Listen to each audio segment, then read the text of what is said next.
말씀은요, 창세기 22장 1절과 2절입니다. 우리 다 함께 한 목소리로 앞에를 바라보시면서 1절과 2절 같이 읽겠습니다. 시작. 그 일 후에 하나님이 아브라함을 시험하시려고 그를 부르시되 아브라함아 하시니 그가 이르되 내가 여기 있나이다. 여호와께서 이르시되 내 아들 내 사랑하는 독자 이삭을 데리고 모리아 땅으로 가서 내가 내게 일러준 한 산 거기서 그를 번제로 드리라. 아멘. 오늘은 본문을 중심으로 해서요, 우리 믿음 시리즈 첫 번째 시간 시험대 위에 선 믿음이라는 제목을 정하고 하나님의 말씀을 증거하도록 하겠습니다. 우리 지난주에 먼저 그의 나라와 그의 의를 구하라라는 말씀이 무엇인지에 대해서 함께 생각을 해보았습니다. 문제는 우리가요, 하나님의 나라를 먼저 구하면서도 여전히 염려하는 장애물을 만난다고 하는 것이죠. 이에 주님께서는 우리의 염려에 대해서 뭐라고 말씀하셨습니까? 내일의 염려는 내일에게 맡기고 오늘 우리가 염려하게 될 때 그 염려를 가지고 하나님께 나아가 기도하라고 우리에게 말씀하셨습니다. 시간 그런 점에서 앞뒤 좌우를 바라보시면서 이렇게 함께 인사말을 좀 나누면 좋겠습니다. 기도로서 오늘을 살아가십시오. 이렇게 인사하겠습니다. 시작. 기도로서 오늘을 살아가십시오. 아멘. 그렇습니다. 기도는 우리가 하나님께 나아가 염려를 맡겨드릴 수 있는 유일한 창구인 줄로 믿습니다. 이것은 저에게 있어서 지난주 큰 화두였는데요. 사실 제가 지난주 고백했던 것처럼 저희 집과 관련된 이런 일들을 겪으면서 계속 하나님은 저에게 저의 믿음에 대해서 점검할 수 있는 시간들을 주셨습니다. 그런데 그러다가 곰곰이 생각해 보니까 이 집과 관련된 문제가 과거에도 여러 번 있었다는 것을 제게 깨닫게 해주셨어요. 제가 2016년도에 처음에 밴쿠버에 왔을 때 저희 가족이 살 곳으로 콘도를 이렇게 렌트했습니다. 좀 되게 아늑한 보금자리였죠. 뒤에 베란다에는요, 나무가 우거져 있었고 새들이 지저귀는 그런 곳이었습니다. 또한 집 바깥에는 바로 큰 마켓이 있어서 제가 없더라도 저희 가족이 식료품을 구입할 수 있는 아주 편리한 장소였죠. 그런데 한 3개월 지났을 무렵부터 갑자기 저희 집 위에서 킹콩이 뛰어다니기 시작했습니다. 발 뒤꿈치로 쿵쿵 하기 시작하는데 문제는요, 그 킹콩이 새벽 3시가 되면 어김없이 활동을 시작한다는 거였습니다. 그래서 문제는 킹콩이 한번 지나갈 때마다 제가 지금 화장실 가셨구나, 지금 안방 가셨구나를 다 알 정도로 그 정도로 울렸습니다. 근데 문제가요, 그 당시 저희 둘째 아들이 돌 막 지난 때였기 때문에 밤에 자다가 그 소리를 들으면 깨는 거예요. 쿵쿵 거릴 때마다 천장이 울리고 전등이 떨리고 우리 아이가 울면서 도무지 살 수가 없었습니다. 그래서 제가 저희 콘도를 관리하는 매니저에게 부탁을 드렸어요. 좀 조심해달라고. 또 알고 보니까 한국인이셨습니다. 그래서 한 번 말씀을 드리고 2번 경고를 드렸습니다. 근데 보통 콘도의 레귤레이션상 3번 저희가 컴플레인을 하면 위에 집이 나가야 된다는 규정이 있었어요. 근데 제가 2번 컴플레인하고 3번째부터 심각한 갈등에 빠졌습니다. 3번 얘기하고 저분을 나가게 하는 게 과연 내 마음이 편한 것인가 막 고민하게 되었어요. 그런 고민하다가 이런 결정을 내렸으면 그렇다, 우리가 이사를 가자. 제가 3개월 만에 이사를 나왔습니다. 그러면서 2번째 집에 가게 되었던 거죠. 이렇게 올 때부터 집에 대한 문제가 있었고요. 2번째 문제는 2번째, 3번째 집에 갔을 때 거기서도 우연치 않게 저희가 정말 사소한 이슈 때문에 이사를 나오게 된 거예요. 주변에 이제 주민들이 주차 이슈가 좀 있었습니다. 주차 이슈 때문에 신고가 들어왔고 또 어쩔 수 없이 그 집에서 이사를 해야 되는 상황이 맞이하게 된 거죠. 생각해보면요, 제가 집과 관련된 문제가 늘 있었습니다. 이런 식으로요. 그죠? 근데 이번에 제가 이사를 하게 되면서 유달리 제 마음속에 더 힘들고 더 어렵게 느껴지는 거예요. 물론 지지난주 말씀 나눈 것처럼 저의 책임감이 커졌기 때문이기도 하지만 저는 이 과정을 통해서 하나님께 물었습니다. 하나님, 제가 정말 믿음이 있습니까? 2번째, 제게 믿음이 있다면 과연 이 믿음은 건강한 믿음입니까? 3번째, 내가 건강한 믿음을 갖고 있다면 그 믿음이 큽니까? 작습니까? 이 질문을 던지면서 제가 오늘 이 창세기 22장의 말씀에 이렇게 시선이 모아지게 되었어요. 그렇다면 이런 고민, 이 믿음에 관련된 고민을 나 혼자 할 뿐만 아니라 이번에 창세기 22장을 쭉 강의하면서 한 4번 정도 시간을 들여서 우리가 과연 믿는다고 하는데 이 믿음은 과연 어떤 것인지를 함께 생각해 보면 좋겠다는 마음을 주셔서 그 첫 번째 시간, 믿음은 시험대 위에 선다는 것을 함께 이야기해 보려고 합니다. 자, 그렇다면 우리는 이렇게 믿음을 고민하는데 세상 사람들은 과연 믿음이 있을까요? 없을까요? 세상 사람 나름대로 믿음들을 갖고 있습니다. 근데 대부분 현대인들은요, 이 믿음을 크게 2가지 방식으로 정의합니다. 첫 번째, 그들은 믿음을 어떤 좋은 positive thinking, 좋은 생각을 해서 긍정적인 힘을 갖고 오는 것을 믿음이라고 생각하거나, 두 번째, 내 안에 일렁이는 감정적인 확신을 믿음이라고 정의합니다. 여러분, 20년 전에 전 세계를 열풍에 빠뜨렸던 한 책이 있는데 혹시 이 책 아십니까? 더 시크릿이라는 책이에요. 혹시 보신 분 있을지 모르겠습니다. 호주 출신 작가였던 론다 버니 쓴 더 시크릿이라는 책을 보면요, 이 책이 한국에서 100만 부가 팔렸어요. 20년 전에. 그 당시 그 대한민국의 조사에 따르면 대한민국 성인 인구 중에 60%가 책을 안 읽는데요. 1년에 한 권을. 이런 상황 속에서 100만 부가 팔렸다는 것은 대단한 겁니다. 그죠? 참, 그래서 이 책이 얼마나 인기가 있는지 최근 2021년도에도 개정판이 나올 정도로 여전히 자기 개발서로서 이 책이 뜨거운 관심을 얻고 있습니다. 그런데 무엇이 그토록 이 책에 관심을 갖게 만들었을까요? 이 책의 핵심 내용은 딱 한 가지예요. 바로 끌어당김의 법칙이라는 겁니다. Law of Attraction. 무슨 말이냐면 이 끌어당김의 법칙을 굳이 설명을 드리자면 어느 누군가가요, 간절히 원하는 게 있으면 그것을 계속 생각하고 내 눈앞에 비주얼라이징, 이루어진 것처럼 시각화를 하면요, 온 우주가 나를 돕는다는 거예요. 그래서 내가 긍정적으로 생각해서 간절히 바라는 것이 내 눈앞에 시각화를 만들고 그것이 온 우주가 에너지를 줘서 그것이 실제가 되도록 이끈다라는 그런 내용입니다. 이게 끌어당김의 법칙이에요. 되게 여러분 들으면서 황당하다고 생각하시죠? 그런데 이런 이론에 이 세상뿐만 아니라 기독교인들도 꽤나 열광했습니다. 왜냐하면 성경 속에서 비슷한 이야기를 하는 것처럼 여겨지기 때문인데요. 믿음으로 구하고 조금 더 의심치 아니하면 구하는 대로 주신다고 말씀하고 있지 않습니까? 이런 맥락 속에서 이 책의 내용과 기독교 신앙이 되게 비슷해 보이는 접점들이 있습니다. 그래서 많은 크리스찬들도 이 책을 봤어요. 근데 사실은요, 되게 위험합니다. 여러분, 눌러보시겠습니까? 긍정의 힘, 조엘 오스틴 아십니까? 이 긍정의 힘을 쓴 조엘 오스틴 목사도 이와 비슷한 맥락의 이야기를 합니다. 너가 믿는 대로 구하고 의심하지 않으면 하나님이 주실 거다. 이렇게 하면서 번영신학을 긍정이라는 키워드에 담아서 책을 썼습니다. 이 책도 엄청 많이 팔렸죠. 근데 문제는 뭐냐면 이 믿음이라는 주제를 가지고 자꾸만 하나님의 눈높이에서 설명하려고 하지 않고 이 믿음을 우리 인간의 차원에서 내가 긍정적으로 보는 힘, 관점, 나의 감정적인 확신으로 믿음을 설명하려고 하기 때문에 이 내용들이 문제가 되는 것이죠.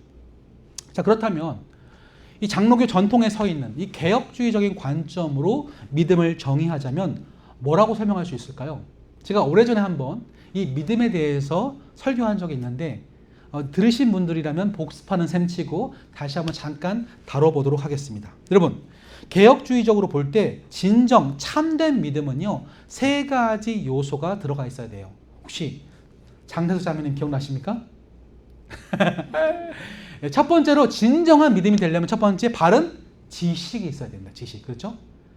바른 지식이 있을 때 믿음이 바로 출발할 수 있어요. 두 번째, 그 지식을 따라서 내가 동의, 받아들이는 과정이 있을 때 바른 지식이 바른 믿음으로 나갈 수 있는 거죠. 세 번째, 동의한다고 끝나는 게 아니라 이것을 가지고 신뢰하여 움직일 때 비로소 그 믿음은 죽은 믿음이 아니라 살아있는 믿음이 됩니다. 그래서 개혁주의적인 관점에서 볼 때 바른 지식과 그 지식에 대한 동의와 따라 신뢰할 때 바른 믿음이라고 하는 거죠. 예를 들어볼까요? 요즘에 여러분 세상 가운데서 활발하게 덮어놓고 믿는 일들이 참 많은데요. 가장 많이 그 일들이 벌어지는 곳이 어딘지 아십니까? 유튜브나 SNS입니다. 어떤 유명한 유튜버가요, 이 종목이 오릅니다라고 딱 찍어주면 사람들이 막 목돈을 갖다 넣어버리는 거예요. 이게 맹신이 아니고 뭡니까?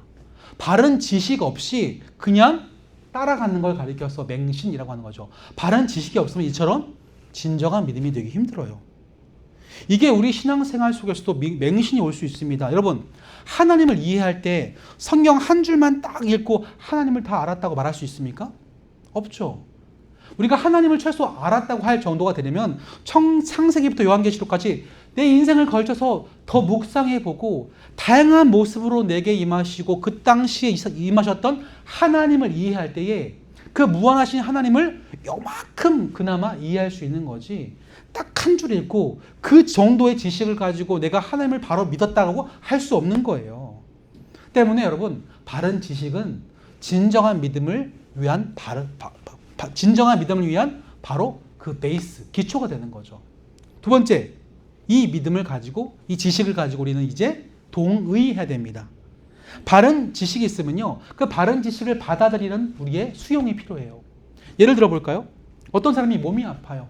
그래서 워크인 클리닉에 갔습니다. 병원 갔는데 의사가 당신 이 약을 먹으세요라고 딱 진단해 줬어요. 그런데 이 바른 지식에 이 환자가 동의하지 않으면 약을 먹을까요? 안 먹을까요? 안 먹습니다. 바른 지식이 있고 없고는 다음 문제고, 이 지식을 가지고 동의해야 움직일 수 있는 거예요. 이것이 안 믿어지니까 다른 병원 가서 또 진단받는 거 아니겠습니까? 기독교도 마찬가지 아닐까요? 구원이 예수 그리스도를 통해서 이루어졌다고 아무리 바른 지식이 선포돼도 어떤 사람은 안 받아들입니다. 그걸 동의하지 않기 때문에 그가 구원에 이를 수 없게 되는 거예요. 믿음을 받아들일 때, 바른 지식을 받아들일 때 믿음이 됩니다. 세 번째, 받아들였다면 이제 신뢰해야 돼요. 신뢰라는 게 무엇입니까? 예를 들어 볼까요? 제가 오늘 여러분들께, 여러분 오늘 예배 드리고요, 이 2층에 식당이 하나 있는데 되게 맛있습니다. 가서 한번 꼭 드셔보세요 라고 제가 지식을 드렸습니다. 동의하셨어요. 근데 여러분, 저를 신뢰하지 않으신다면 가서 드시겠습니까? 못 드시겠습니까? 안 드시죠. 외식 물가도 비싼데. 근데 만약 여러분들이 저를 인격적으로 신뢰하면요, 어떻게 하죠? 올라가서 한 끼 드실 거예요. 정 목사가 말했는데 진짜 맛있나? 맛없나? 한번 보자. 신뢰가 있을 때 그 지식이 움직여지는 겁니다. 이처럼 개혁적인 관점으로 볼 때 믿음을 정의하려면 첫 번째, 그 믿음은 바른 믿음이 되기 위해선 바른 지식과, 좀 강조하는 거예요. 외우시라고. 바른 지식과 그 지식을, 아니죠. 하나 더 있죠. 동의, 받아들이고, 세 번째, 신뢰할 때 진정한 믿음으로서 내 안에서 작동하게 되는 겁니다. 자, 그런 점에서 오늘 본 말씀을 들여다보는 것은 굉장히 의미가 있습니다. 여러분, 이 믿음이 우리 안에 자연적으로 생성되는 건 아닙니다. 성경을 보면요, 그 믿음은 하나님이 우리에게 주시는 선물이라고 했어요. 근데 그 선물인 믿음이 내 것이 되고 내면화되기 위해서는 그 믿음을 어떻게 배워갈 수 있을까요? 책을 통해서요? 이 믿음을 배울 수 있는 가장 좋은 방법은 우리의 일상, 삶을 통해서 배울 때 믿음이 무엇인지가 확연하게 정의가 됩니다. 그런 점에서 오늘 아브라함의 이야기를 보시면요, 그의 일생을 거쳐서 하나님이 어떤 믿음을 보여주시려고 했는지를 우리가 알 수 있게 되는 거죠. 실제로 아브라함도 처음 하나님이 부르실 때는 믿음이 굉장히 없었습니다. 그저 하나님이 너 고향 떠나 라고 했을 때 고향을 떠났을 뿐이에요. 그때부터 그가 얼마나 많은 부족한 모습을 보인 줄 아십니까? 곳곳에 믿음이 부족해서 하나님을 신뢰하지 못해서, 바른 지식이 없어서 그 지식에 동의하지 못해서 무수한 편법들로 자신의 생존을 만들어가요. 그런데 그런 인생을 겪고 나서 그의 인생 말년에 그는 드디어 하나님이 보실 때 굉장한 믿음을 소유하게 되어집니다. 그 믿음이 오늘 이 창세기 22장에서 평가받는 시간을 갖는 거예요. 자, 그렇다면 어떤 식으로 그 믿음이 평가받고 있는지를 다시 한번 1절, 2절을 읽겠는데, 제가 1절, 여러분이 2절 읽겠습니다. 제가 1절 읽겠습니다. 그 일 후에 하나님이 아브라함을 시험하시려고 그를 부르시되 아브라함아 하시니 그가 이르되 내가 여기 있나이다.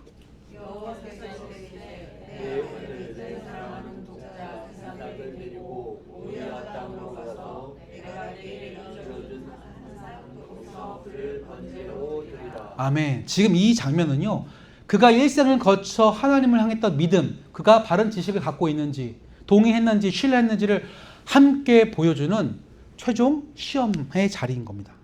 저는 이 믿음을 향한 평가가 되게 예전에는요, 읽을 때 불편하게 다가왔습니다. 특별히 결혼하고 제가 아들을 낳게 되니까요, 이 장면이 되게 불편했어요. 왜요? 어떻게 믿음을 시험하시려고 아들을 바치려고 하실 수 있지? 하고 저는 되게 불편했습니다. 여러분 안 그러셨습니까? 나중에요, 이스라엘 백성이 나중에 큰 민족이 돼서 가나안 땅에 들어갈 때 그 땅에 여러 가나안의 신들 중에서 몰렉이라는 신이 있는데 하나님이 이 몰렉이라는 신을 되게 가증스럽게 여기셨어요. 왜냐하면 사람들이 이 몰렉이라는 신에게 자신의 아들을 인신공양으로 바쳤거든요. 하나님이 이렇게 끔찍한 일을 가증히 여기시면서 왜 이 장면에서는 아브라함의 믿음을 시험하시기 위해서 똑같이 이것을 요구하시냔 말이죠. 그래서 저 처음에 이 장면을 볼 때 굉장히 마음이 불편했습니다. 그런데요, 창세기 전체를 놓고 이 아브라함의 스토리를 천천히 읽어가 보면요, 왜 하나님이 이삭, 아들을 가지고 아브라함을 테스트해야만 했는지를 이해할 수 있게 되어집니다. 자, 처음에 아브라함은요, 믿음도 부족했지만 아들도 없었습니다. 그런 이 아브라함에게 하나님은요, 약속을 주세요. 걱정하지 마. 내가 너 씨를 줄 텐데 너의 씨가 저 하늘의 별과 같이 땅의 모래와 같이 많게 될 거야. 하나님은 약속을 주세요. 그리고 그가 100세가 되었을 무렵에 그 약속을 성취하십니다. 그에게 진짜로 아들을 주셨어요. 이삭을. 이 경험이 아브라함에게 어떤 믿음을 주었을까요? 아, 그렇구나. 하나님은 약속하신 것을 반드시 지키신 분이라는 그 지식, 바른 지식을 얻게 된 것입니다. 이것을 받아들이게 되었어요. 근데 문제가 있죠. 우리 인간은요, 너무 연약해서 때때로 간절히 원하는 것을 얻고 나면 그 간절히 원하는 것을 주신 그 대상인 하나님을 잃어버릴 때가 있습니다. 제가 우리 아들과 함께 이렇게 쇼핑몰을 가면요, 특히 길포드몰을 가면요, 반드시 참새가 방앗간을 그냥 못 지나가듯이 반드시 거치는 샵이 하나가 있습니다. 어떤 가게인지 아십니까? 레고샵이에요. 아시네요. 제가 알아요. 얘가 저를 손을 끌고 막 레고샵으로 끌고 가는 거 제가 알기 때문에 제가 반대 방향으로 갑니다. 근데 그때 힘겨루기가 시작되는 거죠. 저 손을 어떻게 끌고 강제적으로 레고샵에 가서 자기가 왜 이걸 사야 되는지 논리적으로 저를 설득하기 시작합니다. 설득을 넘어서 안 통하면요, 타협을 하기 시작합니다. 아빠, 내가 이만큼 돈을 낼게. 협상을 합니다. 그것도 안 통하면 협박을 하기 시작합니다. 그러니까 안 사주면 그럼 눕겠다 가는 거죠.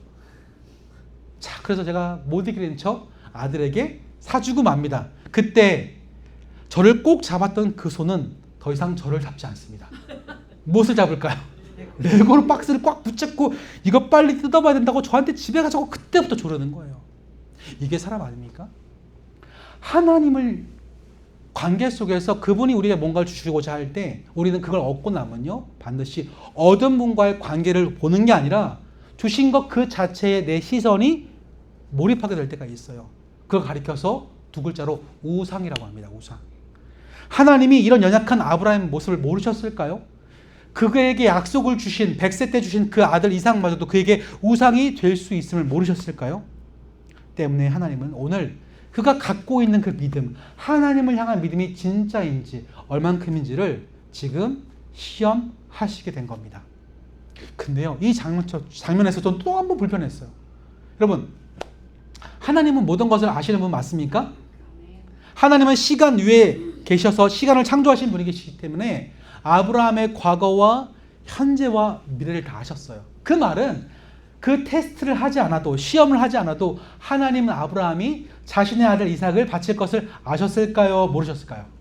아셨습니다. 아셨죠. 근데 왜 테스트 하실까요? 다 아시잖아요. 시간 위에 계신 그분이 아브라함이 그 믿음을 통과할 것을, 시험을 통과할 것을 아시면서도 왜 시험을 보게 하시냐는 거예요. 왜? 맞습니다. 우리가 학교에서 시험을 보죠. 그 시험에서 뭐가 보여요? 내 점수가 보입니다. 내 등급이 나오죠. 그게 나를 깨닫게 하면, 아, 내가 이 정도 수준이구나. 지금 아브라함을 위해서 테스트하시는 겁니다. 하나님은 아시지만 아브라함이 일생을 통해서 경험했던 그 하나님이 자신이 갖고 있는 그 믿음이 얼만큼인지를 깨닫게 하시기 위해서 오늘 테스트를 그에게 선사해 주고 계세요. 그런데 문제가 한 가지 있습니다. 하나님이 우리를 테스트하신다, 시험하신다라는 말이 굉장히 불편하게 다가올 때가 있어요. 왜냐하면 야고보서 1장 13절에 이런 말씀이 있기 때문에 그렇습니다. 함께 읽어볼까요? 야고보서 1장 13절 시작. 사람이 시험 받을 때에 내가 하나님께 시험을 받는다 하지 말지니 하나님은 악에게 시험을 받지도 아니하시고 친히 아무도 시험하지 아니하시니라. 이상하죠?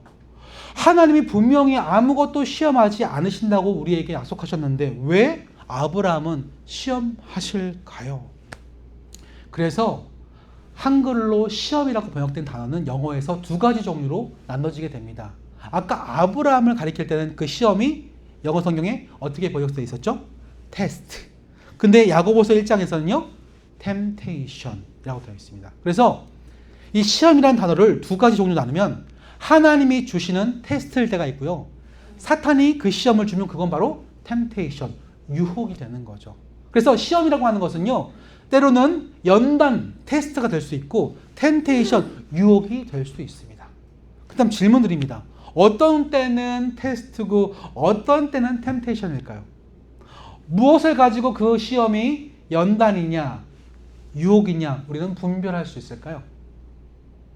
이것을 위해서 성경을 쭉 정리해보면 한 세 가지 정도의 구별할 수 있는 분별 방법이 나옵니다. 첫 번째, 그 시험이 연단인지 유혹인지를 구별하기 위해서 첫 번째는요, 그 동기가 무엇인지를 반드시 점검하셔야 됩니다. 무엇을 점검하라고요? 동기예요. 자, 사탄이 아담과 하와를 선악을 알게 한 나무를 따먹게 만들기 위해서 유혹했을 때 그 동기는 뭐였죠? 그 아담과 하와 안에서 움직였던 동기가 뭡니까? 하나님과 같이 되려고 하는 그의 육신의 정욕과 탐욕과 이기심이었어요. 다시 말하면 사탄이 테스트 줄 때, 유혹할 때는요, 우리의 뭘 자극하냐면 우리의 탐욕과 정욕과 이기심을 자극합니다. 그래서 하나님의 말씀을 어기게끔 만드는 게 바로 템테이션, 유혹이에요. 반대로 하나님이 주시는 테스트는요, 무엇을 통해 움직이는지 아십니까? 그 동기가 뭔지 아세요? 바로 하나님의 말씀이 동기가 됩니다. 오늘 아브라함을 보세요. 하나님께서 그에게 이삭을 제물로 바치려고 했을 때 그것이 그의 정욕이었을까요? 아니요. 오히려 그의 정욕은 이 아들을 어떻게든 제물로 바치고 싶지 않다는 게 그의 정욕이에요. 그런데 하나님의 말씀이 딱 오게 되었을 때 부딪히게 됩니다. 그죠? 그는 정욕을 내려놓고 말씀을 따라가게 되는 거죠. 그래서 여러분들도 이 생각이 나에게 오는 테스트인가 유혹인가를 점검하실 때는요, 그 동기를 잘 들여다보셔야 돼요. 하나님의 말씀에 근거한 것인가? 아니면 나의 탐욕에 근거한 것인가? 이것이 바로 이것을 분별할 수 있는 첫 번째 분별 방법입니다. 두 번째, 점검할 것은 연단과 유혹을 분별하기 위해서는요, 두 번째는 이 일들을 통해서 하나님과의 거리가 얼마만큼 가까워졌는지 멀어졌는지 그 거리를 계산해 보면 대부분 알 수가 있습니다. 여러분, 아담과 하와가 탐욕으로 말미암아 템테이션, 유혹받았을 때 그들이 선악을 알게 하는 나무를 따먹고 나서 하나님과 거리가 가까워졌습니까? 멀어졌습니까? 멀어집니다. 자신을 숨겨요. 그 풀숲에 들어가서 하나님과 마주했던 얼굴을 돌리고 무서워서 숨습니다. 그러니까 유혹을 겪은 사람은요, 하나님과 멀어져요. 갑자기 말씀이 들려오지 않고요, 기도가 나오지 않고요, 예배 나오는 게 부담스럽고 교회가 싫어지고요, 저와 1대1 하는 게 이상하게 싫어져요. 그게 바로 내가 유혹에 빠진 결과입니다. 반대로 그것이 테스트일 경우에는요, 하나님과의 거리가 오히려 가까워집니다. 어떻게 해요? 그 문제를 겪으면서 내가 하나님이 아니고서야 이 문제가 해결되지 못함을 깨닫고 더 하나님의 바지끄랑이를 붙잡고 나아가게 되는 것, 이것이 바로 뭐다? 테스트, 시험이라고 하는 거예요. 그래서 유혹은 하나님과 나를 멀리 만들지만 테스트는 하나님만을 붙잡게끔 가깝게 만드는 결과가 다르게 나옵니다. 그래서 하나님과의 거리를 계산해 보면 연단인지 유혹인지를 분별할 수 있게 되어지죠. 자, 마지막 세 번째, 어떻게 또 분별할 수 있을까요? 그 최종 목적지를 보면 합니다. 여러분, 아담과 하와의 최종 목적지는 언제였죠? 결국 그 과정 속에 고통을 겪다가 그 유혹이 그들의 인생을 파멸로 만듭니다. 하나님께서 그들에게 허락하신 에덴 동산에서 쫓겨남을 당하게 되는 거예요. 여러분도 마찬가지 아닐까요? 우리가 유혹에 빠지면요, 첫 번째 나타나는 증상이 죄책감 때문에 구원의 감격을 잃어버리게 됩니다. 구원의 감격을 잃어버린 사람은요, 삶이 무기력해지죠. 그래서 여러분이 살아가면서 영적으로 식물인간 상태에 빠지는 거죠. 호흡은 하고 있는데 하나님의 말씀을 가지고 살아내지 못하는 영적인 식물인간 상태가 되는 것이 유혹으로부터 출발하게 되는 거죠. 반대로 연단은 우리의 믿음의 크기를 증명해요. 이 창세기 22장을 주석을 만들었던 고든 웬함이라는 학자가 이런 말을 남겼어요. 처음부터 아브라함이 이런 믿음을 가진 것은 아니었습니다. 하지만 그가 일생을 거쳐서 하나님과 함께 지나가면서 그 순간순간의 경험들이 점점 그의 믿음의 체급을 키워나갔고, 오늘 그 믿음의 체급이 얼만큼인지를 22장에서 보여주고 있습니다. 이렇게 얘기해요.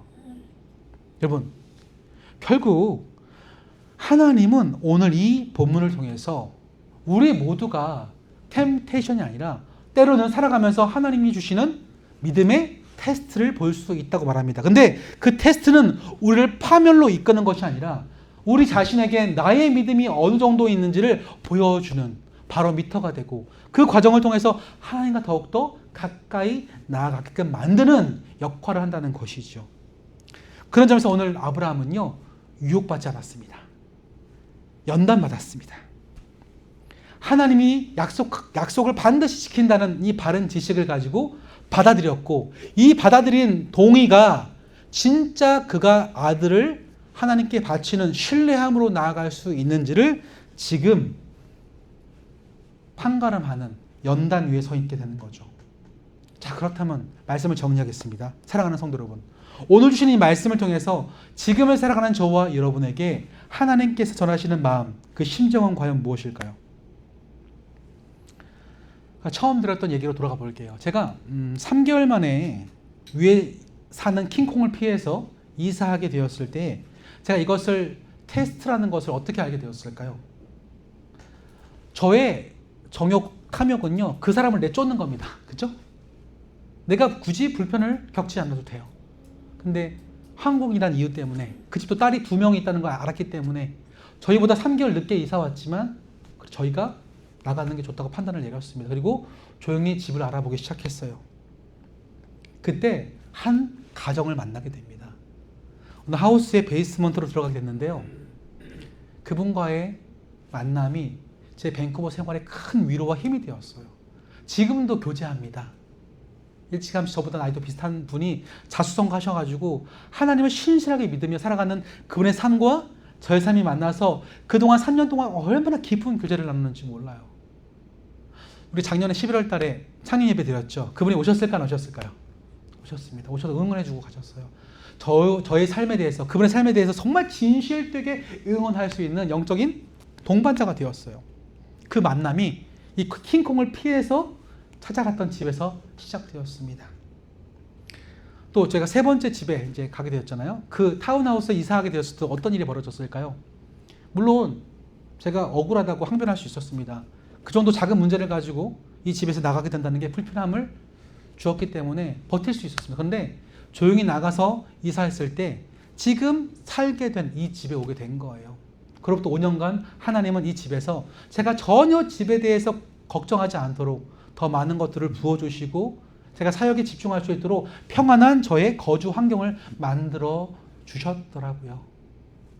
그럼 이 과정을 통해서 저는 뭘 보게 될까요? 제 믿음을 보게 되는 거죠. 아, 하나님은 내가 아무리 어려운 순간에도 말씀에 근거한 선택을 할 때에 나를 이끄시는 분이시구나 라고 하는 바른 지식을 제게 해주셨습니다.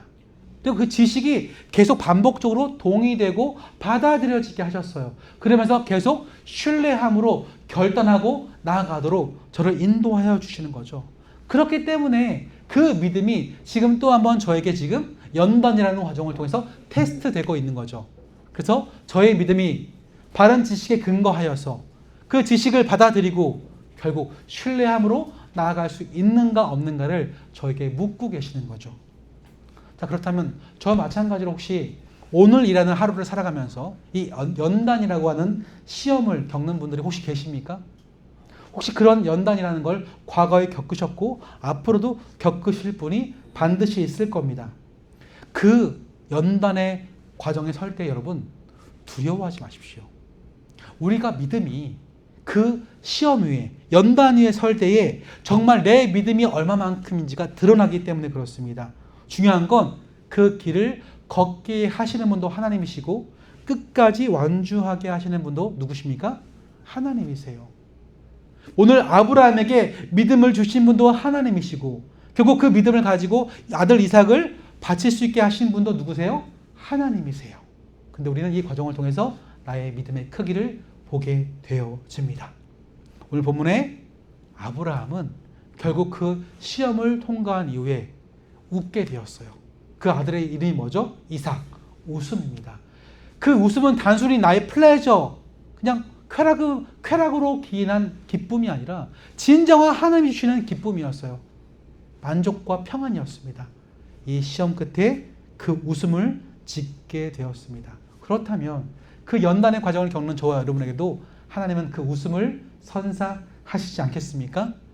한 주를 살아가면서 혹시 연단 가운데 있다면, 어떤 시험이 온다면 먼저 그것이 연단인지 유혹인지를 분별하시고, 두 번째 그것이 연단이라는 응답이 온다면, 확신이 든다면 하나님과 함께 그 연단의 시간을 잘 겪어나가시면서 하나님에 대한 바른 지식과 동의와 신뢰하심으로 진정한 믿음을 키워나가는 저와 여러분 되어주시기를 이 시간 주님의 이름으로 간절히 축복합니다.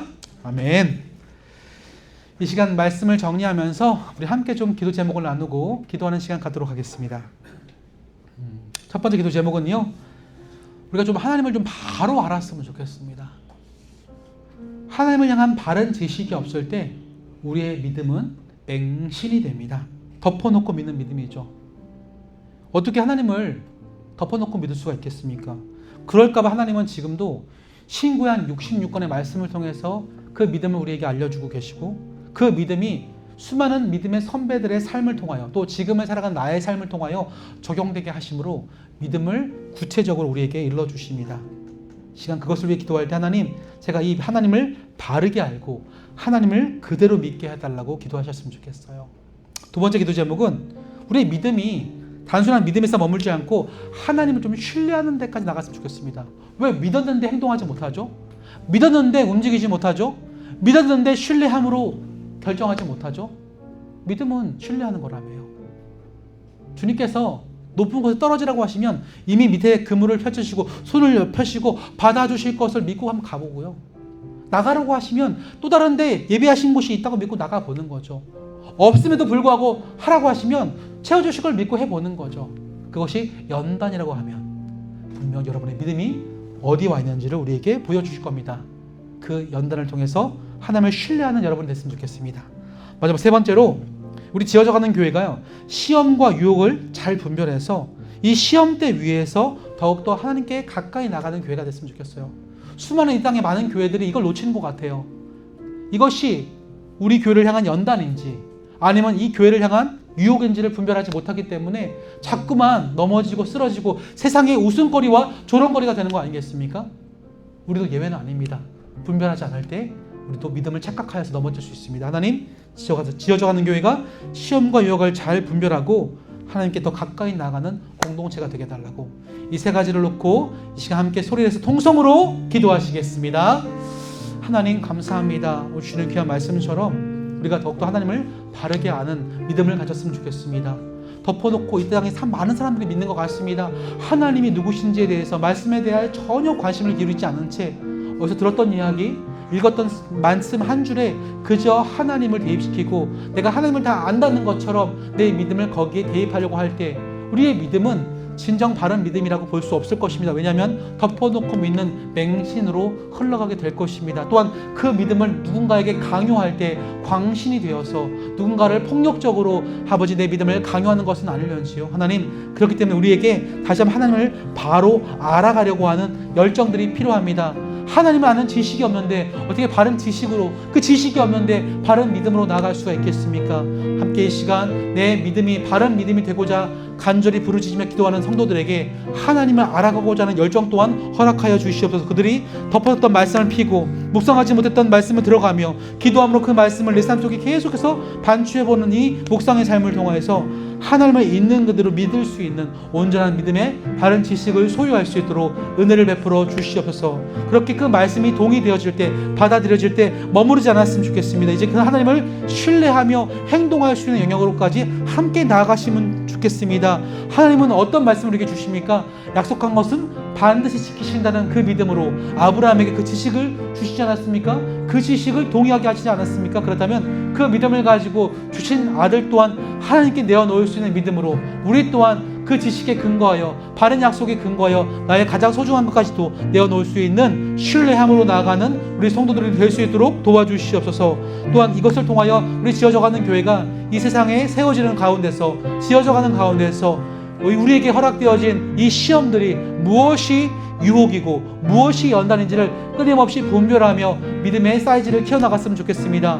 하나님 이 세상의 많은 교회들이 이 유혹을 연단과 분별하지 못해서 자신의 욕심을 하나님의 뜻에 투영시키고 교회의 성장이 건강함이 아니라 양적인 것을 변해서 사람 인간적인 방법과 수단을 간구하면서 이 세상이 추구하는 방식처럼 교회를 세워가고 있지는 않습니까? 하지만 그것에 우리가 결코 자유로울 수 없기에 날마다 깨어 분별하며 기도하며 하나님 나아가기를 원합니다.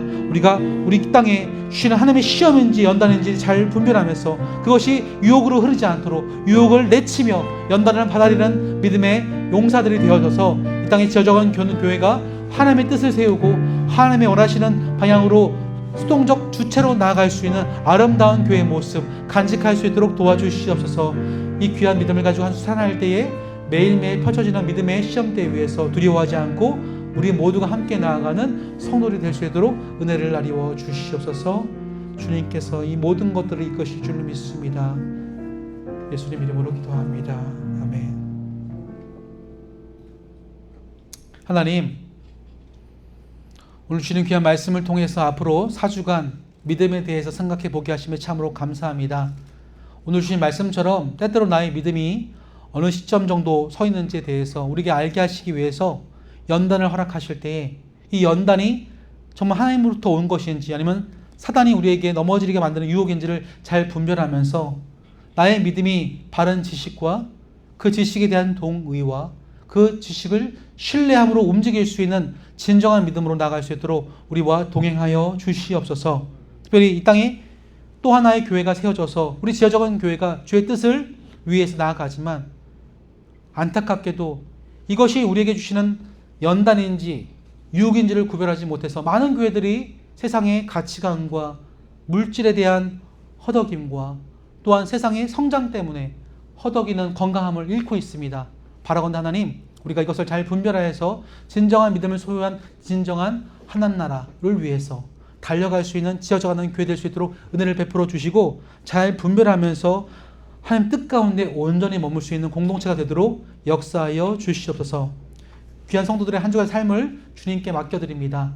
연단과 유혹이 찾아올 때에 잘 분별하면서 매일매일 하나님과 함께 그 길을 걸어갈 수 있도록 은혜를 베풀어 주옵소서. 이 모든 간구 지금도 우리와 함께 하시는 우리 구주 예수 그리스도 이름으로 간절히 기도드립니다. 아멘.